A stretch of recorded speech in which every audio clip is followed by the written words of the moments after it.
what does it mean to be pure in heart? ಶುದ್ಧ ಹೃದಯ ಉಳ್ಳವರು ಅಂದ್ರೆ ಏನು? If you turn to the first chapter of Genesis, ಆದಿಕಾಂಡ ಮೊದಲನೇ ಅಧ್ಯಾಯದಲ್ಲಿ ನಾವು ನೋಡ್ತೀವಿ, you see how God created man. ಮನುಷ್ಯನನ್ನು ದೇವರು ಹೇಗೆ ಸೃಷ್ಟಿ ಮಾಡಿದರು ಅಂತ ನೋಡುವಾಗ,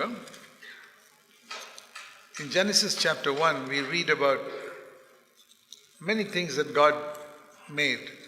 ಇಲ್ಲಿ ಒಂದನೇ ಅಧ್ಯಾಯದಲ್ಲಿ ನಾವು ನೋಡ್ತೇವೆ ದೇವರು ಬಹಳಷ್ಟು ಸಂಗತಿಗಳನ್ನು ಉಂಟು ಮಾಡಿದ್ರಲ್ಲಿ. In 6 days 6ನೇ ದಿವಸದಲ್ಲಿ he made the light and the heavens, ಆಕಾಶವನ್ನ ಬೆಳಕನ್ನ ಉಂಟು ಮಾಡಿದ್ರು, and the fish and ಮೀನುಗಳು, animals and the sun and the stars, ಜಲಚರಗಳು, ಆಕಾಶದಲ್ಲಿ ನಕ್ಷತ್ರ,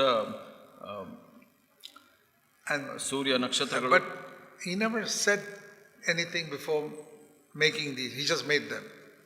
ಅದು ಉಂಟು ಮಾಡೋದಕ್ಕೆ ಮೊದಲು ಏನನ್ನೂ ಹೇಳಲಿಲ್ಲ, ಹಾಗೆ ಅದನ್ನ ಉಂಟು ಮಾಡಿದ. But when he was going to make man, he said something first. ಮನುಷ್ಯನನ್ನ ಸೃಷ್ಟಿ ಮಾಡೋದಕ್ಕೆ ಮೊದಲು ಏನೋ ಒಂದು ವಿಷಯವನ್ನ ಹೇಳಿ. See Genesis 1:26. 1:26 ನಾವು ಹೀಗೆ ನೋಡ್ತೇವೆ, let us make man in our image according to our likeness. ನಮ್ಮ ಸ್ವರೂಪದಲ್ಲಿ ನಮ್ಮ ಹೋಲಿಕೆಗೆ ಸರಿಯಾಗಿ ಮನುಷ್ಯರನ್ನು ಉಂಟು ಮಾಡೋಣ ಅಂತ ಹೇಳಿದ. He never said that about anybody else. ಯಾರ ಬಗ್ಗೆನೂ ಈ ತರ ಹೇಳಲಿಲ್ಲ ಅವರು.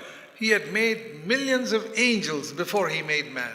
ಮನುಷ್ಯನನ್ನ ಸೃಷ್ಟಿ ಮಾಡೋದಕ್ಕೆ ಮೊದಲು ಮಿಲಿಯಾಂತರ ದೂತರನ್ನ ಸೃಷ್ಟಿ ಮಾಡಿದ್ರು. But they are not made in the image of God. ಆದ್ರೆ ಅವರು ದೇವರ ಸಾರೂಪ್ಯದಲ್ಲಿ ಸೃಷ್ಟಿಯಾಗಿಲ್ಲ. The angels have a lot of power. ಇಲ್ಲಿ ದೇವದೂತರನ್ನು ನೋಡಿದ್ರೆ ಅವರಿಗೆ ಬಹಳಷ್ಟು ಶಕ್ತಿ ಇದೆ. Power God gives them to do many things. ಬಹಳಷ್ಟು ಸಂಗತಿಗಳನ್ನ ಮಾಡಲಿಕ್ಕೆ ಅವರಿಗೆ ಆ ಶಕ್ತಿ ಉಂಟು. But they were not made in the image of God. ಆದರೆ ದೇವರ ಸಾರೂಪ್ಯದಲ್ಲಿ ಅವರು ಸೃಷ್ಟಿಯಾಗಿಲ್ಲ. But man was made in the image of God. ಆದರೆ ಮನುಷ್ಯನು ಅವರ ದೇವರ ಸಾರೂಪ್ಯದಲ್ಲಿ ಉಂಟಾದಂತನು. It's very important to understand. ಬಹಳ ಮುಖ್ಯ ಇದನ್ನ ಅರ್ಥ ಮಾಡ್ಕೊಳ್ಳೋದು. You read that whole chapter, all the other things he made, he never said anything. ಇಲ್ಲಿ ನಾವು ಈ ಅಧ್ಯಾಯವನ್ನು ಓದುವಾಗ ನೀವು ನೋಡ್ತೀರಾ, ಯಾವುದರ ವಿಷಯದಲ್ಲೂ ಸೃಷ್ಟಿ ಮಾಡೋ ಮೊದಲು ಹೀಗೆ ಹೇಳಲಿಲ್ಲ ದೇವರು. He didn't say let's make animals like this or let's make fish like this.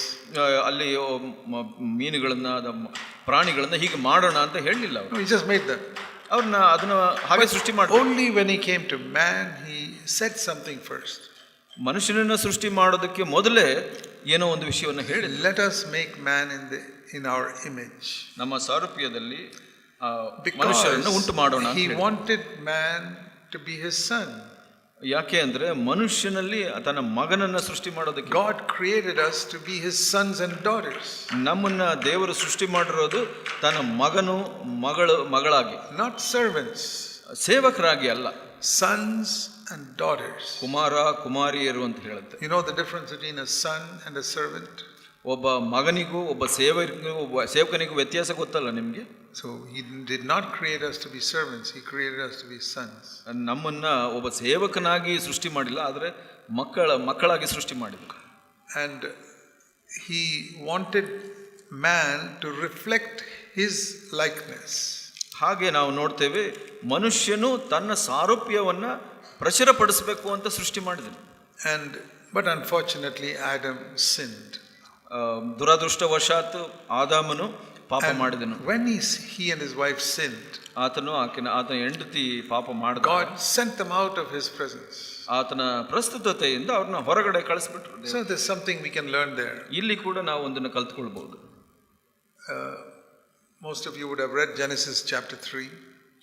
ಆದಿಕಾಂಡ 3ನೇ ಅಧ್ಯಾಯ ಬಹಳಷ್ಟು ಜನ ನಿಮ್ಮಲ್ಲಿ ಓದಿರ್ತೀರಿ. How the devil came and tempted Adam and Eve to disobey God. ಸೈತಾನನು ಬಂದು ಹೇಗೆ ಅವಳನ್ನು ಆದಾಮನನ್ನು ಶೋಧಿಸಿದನು. As soon as they disobeyed God, they were cut off from God's presence. ಅವರು ಅವಿಧೇಯರಾದ ತಕ್ಷಣ ದೇವರಿಂದ ಅವರು ಪ್ರತ್ಯೇಕವಾಗಿಬಿಟ್ರು. And they were put out of God's presence. ದೇವರ ಪ್ರಸನ್ನತೆಯಿಂದ ಅವರನ್ನು ದೂಡಿಸಿದರು. So you ask yourself, for how many sins Adam committed was he put out of God's presence? ನಿಮ್ಮನ್ನ ನೀವು ಪ್ರಶ್ನೆ ಕೇಳ್ಕೊಳ್ಬೇಕು, ಆದಾಮನನ್ನ ಆ ದೇವರ ಪ್ರಸ್ತುತತೆಯಿಂದ ಕಳಿಸ್ಲಿಕ್ಕೆ ಎಷ್ಟು ಪಾಪಗಳನ್ನು ಮಾಡಿದ ಅವನು? Not 2, not 20. 2 ಅಲ್ಲ, 20 ಅಲ್ಲ, 1. ಒಂದೇ. That is a very important message in the beginning of the Bible. ಸತ್ಯವೇದದ ಪ್ರಾರಂಭದಲ್ಲಿ ಇರುವಂತ ಬಹಳ ಮುಖ್ಯವಾದ ಸಂದೇಶ. And many Christians have not understood it. ಇದು ಬಹಳಷ್ಟು ಕ್ರೈಸ್ತರಿಗೆ ಅರ್ಥವಾಗಿಲ್ಲ. Yet it's written in the very first chapters of the Bible. ಸತ್ಯವೇದದ ಮೊದಲನೇ ಅಧ್ಯಾಯದಲ್ಲೇ ಬರೆದಿದ್ರು ಕೂಡ ಅದನ್ನು ಅರ್ಥ That ಮಾಡ್ಕೊಂಡಿಲ್ಲ. with one sin, he was put out of God's presence. ಒಂದೇ ಪಾಪದಿಂದ ಅವನನ್ನ ಪ್ರಸ್ತುತತೆಯಿಂದ ದೇವರ ತಳ್ಳಿಬಿಟ್ರು. Now we can understand the meaning of this verse. Blessed are the pure in heart, because only they will see God. ಇದರ ಈ ವಾಕ್ಯದ ಅರ್ಥ ಇವಾಗ ಗೊತ್ತಾಗುತ್ತೆ. ಶುದ್ಧ ಹೃದಯವುಳ್ಳವರ ಧನ್ಯರು, ಅವರೇ ದೇವರನ್ನು ನೋಡುವರು ಅಂತ. If you have one sin, you are cut out from God's presence. ನಿಮ್ಮಲ್ಲಿ ಒಂದೇ ಪಾಪ ಇದ್ರೂ ದೇವರ ಪ್ರಸನ್ನತೆಯಿಂದ, and that is why all human beings are put out of God's presence. ಅದೇ ಕಾರಣದಿಂದ ಎಲ್ಲ ಮನುಷ್ಯರು ದೇವರ ಪ್ರಸನ್ನತೆಯಿಂದ ದೂರ ಹೋಗಿದ್ದಾರೆ. Children are born away from God's presence. ಮಕ್ಕಳು ಹುಟ್ಟುವಾಗಲೇ ದೇವರ ಪ್ರಸನ್ನತೆಯಿಂದ ದೂರ ಇರ್ತಾರೆ. And you know, children grow up and do so many wrong things, and they are more and more away from God's presence. ನಿಮಗೆ ಗೊತ್ತಿದೆ, ಮಕ್ಕಳು ಹಾಗೆ ಬೆಳೀತಾ ಇರುವಾಗ ಹೆಚ್ಚೆಚ್ಚು ಪಾಪದಿಂದ ಅವರು ಇನ್ನೂ ದೂರ ಹೋಗ್ತಾರೆ ದೇವರಿಂದ. So one of the first messages we get in the beginning of the Bible is how serious it is to commit one sin. ಮೊದಲನೇ ಅಧ್ಯಾಯದಲ್ಲಿ ನಮಗೆ ಸಿಗುವಂತ ಮುಖ್ಯ ಸಂದೇಶ ಏನಂದ್ರೆ, ಪಾಪವು ಎಷ್ಟು ಗಂಭೀರವಾದದ್ದು ಅಂತ. One sin. ಒಂದೇ ಪಾಪ. Sometimes, you know, you get angry with somebody. ಕೆಲವು ಸಲ ನೀವು ಯಾರ ಮೇಲೆ ಕೋಪ ಮಾಡ್ಕೊಂತೀರಿ. Husband, wife, brother, sister at home. ಗಂಡ ಇರ್ಬೋದು, ಹೆಂಡತಿ ಇರ್ಬೋದು, ಅಥವಾ ಇತರರು ಇರ್ಬೋದು. You say, oh, that's not serious, it's a small thing. ನೀವು ಹೇಳ್ತೀರಾ, ಇದೇನು ಅಷ್ಟು ಗಂಭೀರವಲ್ಲ, ಬಹಳ ಚಿಕ್ಕ ವಿಷಯ. What did Eve do here? ಇಲ್ಲಿ ಹವಳೇನು ಮಾಡಿದ್ಲು? Just took one fruit and ate it. ಒಂದು ಹಣ್ಣನ್ನು ತೆಗೆದು ತಿಂದಳು ಅಷ್ಟೇ. That's all. ಅಷ್ಟೇ. Is that a very big thing? ಅದು ಬಹಳ ದೊಡ್ಡ ತಪ್ಪ. She didn't kill her husband. ಆ ಗಂಡನನ್ನ ಸಾಯಿಸಲಿಲ್ಲ. She didn't even get angry at her husband. ಗಂಡನ ಮೇಲೆ ಕೋಪ ಕೂಡ ಮಾಡ್ಕೊಳ್ಳಿಲ್ಲ. She just ate one fruit. ಒಂದು ಹಣ್ಣನ್ನು ತಿಂದಳು ಅಷ್ಟೇ. Adam also ate it. ಆದಾಮನಿಗೆ ಕೊಟ್ಟಳು. And they were put out of God's presence. ಅವರು ದೇವರ ಪ್ರಸನ್ನತೆಯಿಂದ ದೂರ ಹೋಗ್ಬಿಟ್ರು. Why? ಯಾಕೆ? Because God had said you should not eat of that tree. ಯಾಕೆ ಅಂದ್ರೆ ದೇವರು ಹೇಳಿದ್ರು ಅದನ್ನು ತಿನ್ನಬಾರದು ಅಂತ. Sin is disobedience to anything that God has said. ಪಾಪ ಅಂದ್ರೆ ಏನು ಅಂದ್ರೆ ದೇವರು ಹೇಳಿದ್ದಕ್ಕೆ ಅವಿಧೇಯರಾಗುವಂಥದ್ದು. Now in the Old Testament, ಹಳೆ ಒಡಂಬಡಿಕೆಯಲ್ಲಿ the standard was lower because the people did not have the Holy Spirit. ಒಂದು ಮಟ್ಟವು ಬಹಳ ಚಿಕ್ಕದಾಗಿತ್ತು. ಯಾಕೆ ಅಂದ್ರೆ ಅವರಲ್ಲಿ ಪವಿತ್ರಾತ್ಮನಿರಲಿಲ್ಲ. We can say that the Old Testament, all the Old Testament people were like kindergarten children. ನಾವು ಹಳೆ ಒಡಂಬಡಿಕೆಯಲ್ಲಿರೋ ಎಲ್ಲ ಜನರನ್ನ ಒಂದು ತರ ಹೇಳ್ಬೋದು, ಅವರು ಒಂದು ಶಿಶು ವಿಹಾರದಲ್ಲಿ ಇರುವಂತ ಮಕ್ಕಳು ಅಂತ. In kindergarten you only teach them ABC and Shishu ವಿಹಾರದಲ್ಲಿ spelling of different words. ಈ ಕೆಲವು ಪದಗಳನ್ನ ಹೇಳ್ಕೊಡ್ಬೋದು. That's all. ಅಷ್ಟೇ. And the entire Old Testament people only knew God like that. ಆ ಒಂದು ಹಳೆ ಒಡಂಬಡಿಕೆಯಲ್ಲಿ ಎಲ್ಲರೂ ದೇವರನ್ನ ಅಷ್ಟ ಮಟ್ಟದಲ್ಲಿ ಅರ್ಥ ಮಾಡ್ಕೊಂಡಿದ್ರು. Very little. ಬಹಳ ಚಿಕ್ಕದಾಗಿ. So the commandments God gave them about sin was very, very simple ones. ಆದ್ದರಿಂದ ದೇವರು ಅವರಿಗೆ ಕೊಟ್ಟಂತ ಆಜ್ಞೆಗಳು ಕೂಡ ಬಹಳ ಸರಳವಾದಂಥದ್ದು. Let me show you the commandments God gave in Exodus 20. ವಿಮೋಚನ ಕಾಂಡ 20ರಲ್ಲಿ ಆ ಆಜ್ಞೆಗಳನ್ನು ನಾವು ನೋಡಬಹುದು. Verse 3, 4 and 5. 3, 4, 5ರಲ್ಲಿ Don't make other gods. ಬೇರೆ ದೇವರುಗಳನ್ನ ಮಾಡ್ಕೊಳ್ಬೇಡಿ. Don't worship idols. ಮೂರ್ತಿಗಳನ್ನ ಆರಾಧಿಸಬೇಡಿ. And verse 7, don't swear by the name of the Lord. ದೇವರ ಹೆಸರಿನಲ್ಲಿ ನೀವು verse 7 ಪ್ರಮಾಣ ಮಾಡಬೇಡಿ. 7ನೇ ವಚನದಲ್ಲಿ. And very simple words, commands, very simple commands. ಬಹಳ ಸರಳವಾದ ಆಜ್ಞೆಗಳು. Don't murder, verse 13. 13ನೇ ವಚನದಲ್ಲಿ ನಾವು ನೋಡ್ತೀವಿ, ನರಹತ್ಯೆ ಮಾಡಬಾರದು. Is that very difficult to keep? ಇದು ಬಹಳ ಕಷ್ಟನಾ ಅದನ್ನ ಅನುಸರಿಸೋದು? I don't think anybody here has murdered anybody. ಇಲ್ಲಿ ಇದ್ದವರು ಯಾರನ್ನು ಕೊಲೆ ಮಾಡಿದ್ದಾರೆ ಅಂತ ಅನ್ಕೊಳ್ಳಲ್ಲ ನಾನು. It's easy. ಬಹಳ ಸುಲಭ. Don't commit adultery. ಅತ್ಯಾಚಾರ, ವ್ಯಭಿಚಾರ ಮಾಡಬಾರದು. Don't steal, verse 15. ಅಲ್ಲಿ ಕದಿಯಬಾರದು ಅಂತಿದೆ 15ನೇ ವಚನ. And verse 16, when you go to court, don't bear a false witness against your neighbor. ಅಲ್ಲಿ ನ್ಯಾಯಸ್ಥಾನಕ್ಕೆ ಹೋದಾಗ ಸುಳ್ಳು ಸಾಕ್ಷಿ ಹೇಳಬೇಡ. It's like a kindergarten level teaching. ಅಲ್ಲಿ ಏನಂದ್ರೆ ಒಂದು ಶಿಶುವ ವಿಹಾರದ ಮಟ್ಟದ ಒಂದು ಬೋಧನೆ ಅಂತ ಹೇಳುದು. The whole Old Testament, that was the standard. ಅದೇ ಒಂದು ಮಟ್ಟ ಹಳೆ ಒಡಂಬಡಿಕೆಯಲ್ಲಿ ಇದ್ದವರಿಗೆಲ್ಲ ಇತ್ತು. Because God only wanted them to be pure on the outside. ಯಾಕೆ ಅಂದ್ರೆ ದೇವರು ಅವರು ಹೊರಗಿನ ರೀತಿಯಲ್ಲಿ ಶುದ್ಧರಾಗಿರ್ಬೇಕು ಅಂತ ಬಯಸಿದ್ರು The ಅಷ್ಟೇ. Old Testament teaches an outside holiness. ಹಳೆ ಒಡಂಬಡಿಕೆ ಏನು ಕಲಿಸುತ್ತೆ ಅಂದ್ರೆ ನೀವು ಹೊರಗಡೆ ಶುದ್ಧರಾಗಿರ್ಬೇಕು. But inside they were filthy. ಆದ್ರೆ ಒಳಗಡೆ ಅಶುದ್ಧರಾಗಿದ್ರು ಅವರು. The heart was all filthy. ಹೃದಯ ಅಶುದ್ಧವಾಗಿತ್ತು. So many bad thoughts. ಬಹಳಷ್ಟು ಕೆಟ್ಟ so much ಯೋಚನೆಗಳು, bitterness against others. ಬೇರೆಯವರ ಮೇಲೆ ಕಹಿ ಭಾವನೆ, and wrong attitudes and grudges against people. ಕೆಟ್ಟ ಮನೋಭಾವ, ಮತ್ಸರ, and judging people in the heart. ಅವರ ಹೃದಯದಲ್ಲಿ ಬೇರೆಯವರ ಮೇಲೆ ನ್ಯಾಯ ತೀರ್ಮಾನ ಮಾಡುವಂತದ್ದು. But none of that was sin.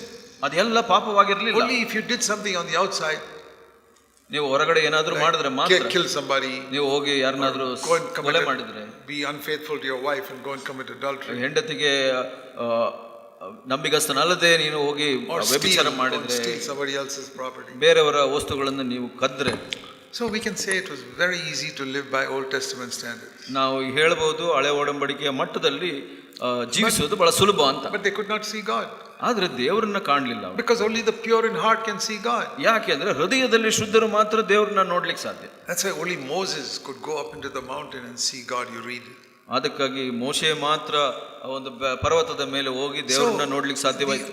He could only come and tell them this is what God is like. ಅವನು ಅಲ್ಲಿಂದ ಬಂದು ಇತರರಿಗೆ ಹೇಳಬಹುದಾಗಿ ಹೇಳ್ದ ದೇವರು ಹೀಗಿದ್ದಾರೆ. It's like a king of a country, only few people can go and see him. ಯಾರೋ ಒಂದು ನಾಡಿನ ರಾಜನು ಹೋಗಿ ನೋಡೋ ಹಾಗೆ. Others will only hear a message. ಬೇರೆಯವರೆಲ್ಲ ಅವರು ಬರೀ ಸಂದೇಶ. Old Testament was like that. ಹಳೆ ಒಡಂಬಡಿಕೆಯು ಹಾಗಾಗಿತ್ತು.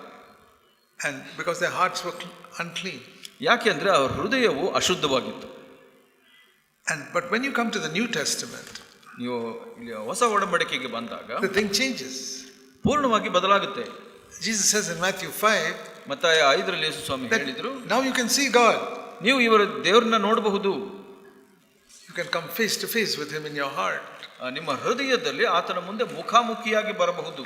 But only the pure in heart can see God. ಯಾರು ಹೃದಯದಲ್ಲಿ ಶುದ್ಧರಾಗಿರ್ತಾರೆ ಅವರು ಮಾತ್ರ ದೇವರನ್ನ ನೋಡಬಹುದು. Now in the Old Testament the main thing was you go to the temple and sing praise God and listen to a message and go home. ಹಳೆ ಒಡಂಬಡಿಕೆಯಲ್ಲಿ ದೇವಾಲಯಕ್ಕೆ ಹೋಗಿ ಕೃತಜ್ಞತಾ ಸ್ತೋತ್ರಗಳನ್ನು ಸಲ್ಲಿಸಿ ಒಬ್ಬ ಸಂದೇಶವನ್ನು ಕೇಳಿ ಹೋಗಬಹುದಾಗಿದೆ. But many Christians are like that today on Sunday. ಇವತ್ತು ಬಹಳಷ್ಟು ಕ್ರೈಸ್ತರು ಕೂಡ ಭಾನುವಾರ ಹಾಗೆ ಇದ್ದಾರೆ. They go to a meeting and they sing songs and they hear a message and they go home. ಈಗ ಒಂದು ಕೂಟಕ್ಕೆ ಹೋಗ್ತಾರೆ, ಭಾನುವಾರ ಕೂಟಕ್ಕೆ ಹೋಗಿ ಹಾಡುಗಳನ್ನ ಹಾಡ್ತಾರೆ, ಸಂದೇಶವನ್ನು ಕೇಳಿ ಮನೆಗೆ ಹೋಗ್ಬಿಡ್ತಾರೆ. And you ask them, did you meet Jesus Christ in the meeting on Sunday? ಭಾನುವಾರ ಕೂಟದಲ್ಲಿ ನೀವು ಯೇಸು ಸ್ವಾಮಿನ ಸಂಧಿಸಿದ್ರ ಅಂತ ಕೇಳಿದ್ರೆ No. ಇಲ್ಲ. We didn't even expect to meet Christ there.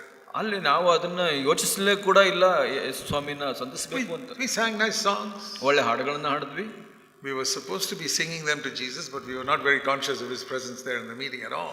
ನಾವು ಯೇಸುಗಾಗಿ ಹಾಡಬೇಕಾಗಿತ್ತು, ಆತನ ಪ್ರಸನ್ನತೆ ನಮಗೆ ಅಷ್ಟು ಅರಿವು ಆಗಲಿಲ್ಲ ಅಂತ ಹೇಳ್ತಾರೆ. Even when we sing songs like we sang today, ಇವಾಗ ಹಾಡದಂತೆ ನಾವು ಹಾಡುಗಳನ್ನು ಹಾಡಿದ್ರೆ, can you say that you were conscious that Jesus is here listening to those words you were singing? ನೀವು ಹೀಗೆ ಹೇಳಲು ಶಕ್ತರ ಯೇಸು ಸ್ವಾಮಿ ಇಲ್ಲಿ ಇದ್ರು, ಅವರಿಗಾಗಿ ನಾವು ಆಡ್ತಾ ಇದ್ದು ಅವರ ಪ್ರಸನ್ನತೆಯಲ್ಲಿ ಅಂತ?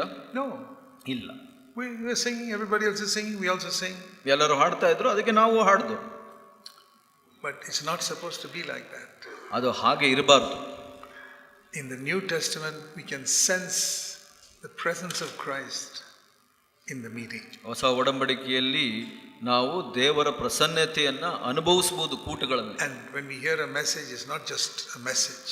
ನಾವು ಒಂದು ಸಂದೇಶವನ್ನು ಕೇಳಿದಾಗ ಅದು ಬರೀ ಸಂದೇಶವಾಗಿರೋದು. We can feel Jesus speaking to our hearts.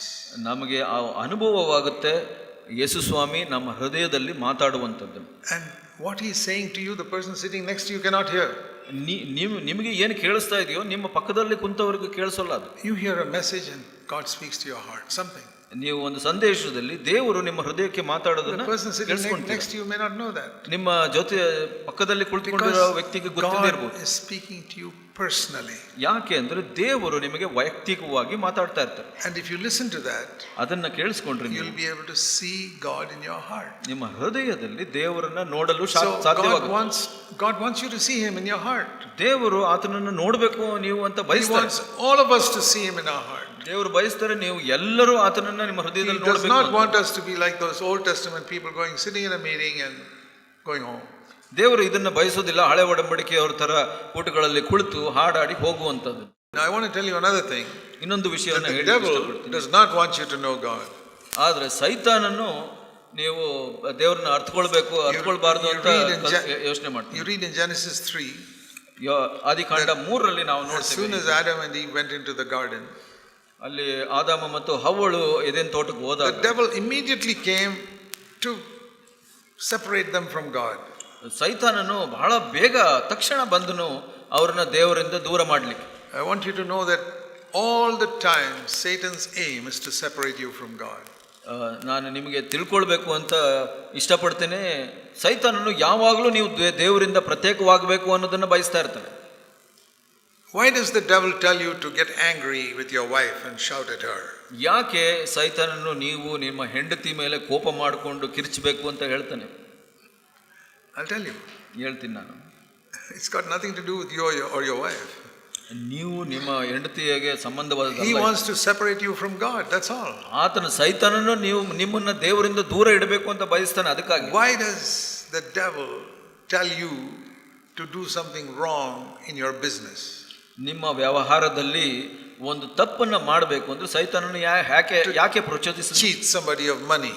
ಹಣದಲ್ಲಿ ಯಾರಿಗೋ ಮೋಸ ಮಾಡಬೇಕು ಅಂತ. You do business with somebody and you cheat him of money. ಯಾರಿಗೋ ಒಂದು ಬಿಸ್ನೆಸ್ ಅಥವಾ ವ್ಯವಹಾರ ಮಾಡಿದ್ರಿ, ಅದನ್ನ ಹಣದಲ್ಲಿ ನೀವು ಮೋಸ ಮಾಡಿದ್ರಿ. And that poor man did not know that you cheated him. ಒಬ್ಬ ಬಡಪಾಯಿಗೆ ಗೊತ್ತಿರಲಿಲ್ಲ ನೀವು ಆತನಿಗೆ ಮೋಸ ಮಾಡಿದ್ರಿ ಅಂತ. But you know it. ಆದ್ರೆ ನಿಮಗೆ ಗೊತ್ತಿದೆ.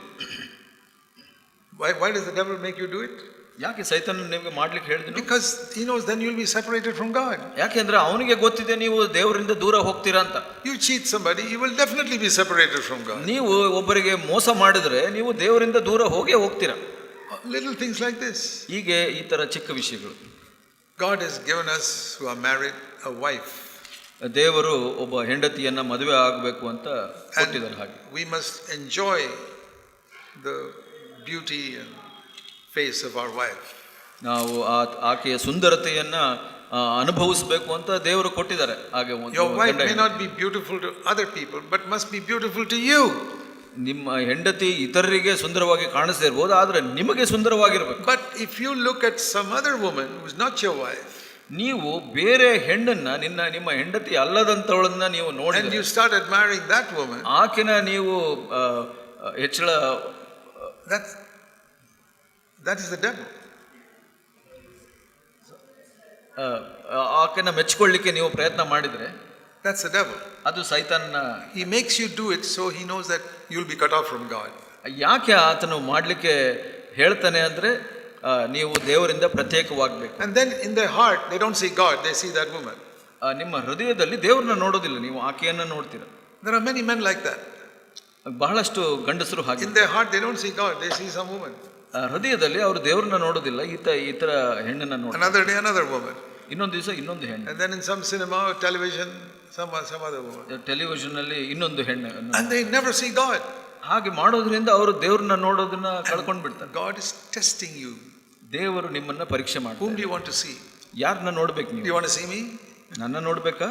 God says then you must keep your heart pure. ಹಾಗಿದ್ರೆ ನೀವು ಹೃದಯಗಳನ್ನ ಶುದ್ಧವಾಗಿ ಇಟ್ಕೊಳ್ಬೇಕು.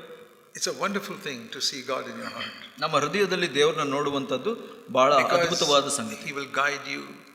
ಯಾಕಂದ್ರೆ ದೇವರು ನಿಮ್ಮನ್ನ ನಡೆಸ್ತಾನೆ. Steer you away from wrong paths. ತಪ್ಪು ಮಾರ್ಗಗಳಿಂದ ಅವರು ದೂರಕ್ಕೆ ನಡೆಸ್ತಾರೆ. He will keep you healthy. ಅವರು ನಿಮ್ಮನ್ನ ಆರೋಗ್ಯವಾಗಿ ಇಡ್ತಾರೆ. God wants to do good to you. ದೇವರು ನಿಮಗೆ ಒಳ್ಳೆಯದನ್ನ ಮಾಡಲಿಕ್ಕೆ ಬಯಸ್ತಾರೆ. I told you that we see the holiness of God in Adam being turned out of his presence for one sin. ನಾವು ಎಲ್ಲಿ ದೇವರ ಪವಿತ್ರತೆಯನ್ನು ನೋಡ್ತೀವಿ ಅಂದ್ರೆ ಆದಾಮನನ್ನ ಒಂದೇ ಪಾಪಕ್ಕಾಗಿ ಅವನ್ನ ಓಡಿಸ್ಬಿಟ್ನು. Eden, Garden of Eden, that's the first place where we see the holiness of God. Eden ತೋಟದಲ್ಲಿ ನಾವು ಮೊದಲ ಸ್ಥಳದಲ್ಲಿ ನಾವು ದೇವರ ಪವಿತ್ರತೆಯನ್ನು ನೋಡ್ತೀವಿ. The second place where you see the holiness of God is Calvary. ಎರಡನೇ ಸ್ಥಳ ನಾವು ದೇವರ ಪವಿತ್ರತೆಯನ್ನು ನೋಡುವಂತದ್ದು ಕಲ್ವಾರಿ ಶಿಲುಬೆ, where Jesus died. ಎಲ್ಲಿ ಯೇಸು ಸ್ವಾಮಿ ಸತ್ತನು. That's the second place where you see the holiness of God. ಇಲ್ಲಿ ಎರಡನೇ ಸ್ಥಳದಲ್ಲಿ ನಾವು ದೇವರ ಪವಿತ್ರತೆಯನ್ನು ನೋಡ್ತೇವೆ. It says Jesus cried out, my God, why have you forsaken me? ದೇವರು ಯೇಸು ಸ್ವಾಮಿ ಕೂಗಿದರು, ದೇವರೇ ನನ್ನನ್ನು ಯಾಕೆ ಬಿಟ್ಟು ಹೋಗಿ? Why did the Father forsake Jesus on the cross for 3 hours? ಯಾಕೆ ಪರಲೋಕ ತಂದೆ ಯೇಸು ಸ್ವಾಮಿನ ಶಿಲುಬೆ ಮೇಲೆ ಬಿಟ್ಟು ಹೋದನು? Because he was bearing my sin. ಯಾಕೆ ಅಂದ್ರೆ ನನ್ನ ಪಾಪವನ್ನು ಆತನು ಹೊತ್ತುಕೊಂಡಿದ್ದನು, ನಿಮ್ಮ ಪಾಪ. And so when God looked at him, there was sin there. ದೇವರು ಆತನನ್ನು ನೋಡಿದಾಗ ಅಲ್ಲಿ ಪಾಪವಿತ್ತು. Not Jesus' sin, he never sinned. ಯೇಸು ಸ್ವಾಮಿ ಪಾಪ ಮಾಡಿಲ್ಲ. Your sin, my sin. And when God looked at that, ನಿಮ್ಮ ಪಾಪ ನನ್ನ ಪಾಪ ಅದನ್ನ ದೇವರು ನೋಡಿದಾಗ, even though it was his own son, ಆತನ ಸ್ವಂತ ಮಗನಾಗಿದ್ರು, no, I can't look at you. ನಾನು ನಿನ್ನನ್ನು ನೋಡೋದಿಲ್ಲ. There you see how holy God is. ಅಲ್ಲಿ ನಾವು ನೋಡ್ತೇವೆ ದೇವರು ಎಷ್ಟು ಪವಿತ್ರನು ಅಂತ. He could not tolerate one sin even when it was on his own son. ತನ್ನ ಸ್ವಂತ ಮಗನ ಮೇಲೆ ಪಾಪವಿದ್ರೂ ಅವರು ನೋಡಲು ಸಹಿಸಲಿಲ್ಲ. These are the two places in the Bible where you see how holy God is. ಈ ಎರಡು ಸ್ಥಳಗಳಲ್ಲಿ ನಾವು ನೋಡ್ತೇವೆ ದೇವರು ಎಷ್ಟು ಪವಿತ್ರನು ಅಂತ. Adam turned out of his presence for one sin. ಆದಾಮನು ದೇವರ ಪ್ರಸನ್ನತೆಯಿಂದ ಹೋಗಿಬಿಟ್ಟನು ಒಂದು ಪಾಪಕ್ಕಾಗಿ. Jesus, even though God loved him so much, God forsook him because he had my sin. ಯೇಸು ಸ್ವಾಮಿ ತಂದೆಯು ಆತನನ್ನು ಎಷ್ಟೇ ಪ್ರೀತಿಸಿದ್ರು ಪಾಪಕ್ಕಾಗಿ ಆತನನ್ನು ತೊರೆದನು. Once you understand these two, you'll understand how God hates every sin. ಇದು ಎರಡು ನಿಮಗೆ ಅರ್ಥವಾದರೆ ನಿಮಗೆ ಒಂದು ಅರ್ಥವಾಗುತ್ತೆ ದೇವರು ಪಾಪವನ್ನು ಎಷ್ಟು ಹಾಗೆ ಮಾಡ್ತಾರೆ. And then you will also start hating sin. ಆ ನಂತರ ನೀವು ಕೂಡ ಪಾಪವನ್ನು ಹಾಗೆ ಮಾಡಲು ಪ್ರಾರಂಭಿಸಿ. That's how your heart will become pure. ಹಾಗೆ ನಿಮ್ಮ ಹೃದಯವು ಶುದ್ಧವಾಗುತ್ತೆ. And you'll be able to see God. ನೀವು ದೇವರನ್ನು ನೋಡ್ಲಿಕ್ಕೆ ಸಾಧ್ಯ.